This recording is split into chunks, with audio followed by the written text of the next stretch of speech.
In question 4, a company receives 100,000 US dollars. They change it into Kenya shillings and later into pounds to buy a car. We're given the bank's exchange rates, and the important thing is choosing the right one. Here are the rates. Notice each currency has two rates, a buying rate and a selling rate. The bank always makes a little profit, and the trick is knowing which one applies. Part A. The company brings dollars to the bank and wants shillings. From the bank's point of view, it is buying those dollars from the company. So we use the buying rate for the dollar, which is 77.24. The amount in shillings is the rate times the number of dollars. 77.24 times 100,000.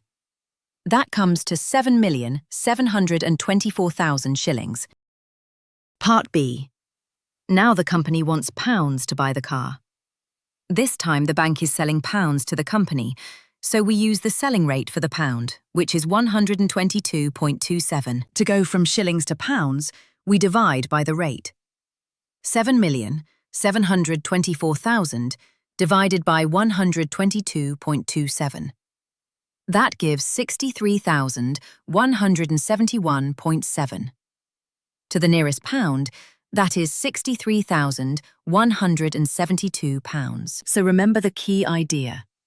The bank uses its buying rate when you hand over foreign currency and its selling rate when you want to buy foreign currency. Well done. That's question 4 complete.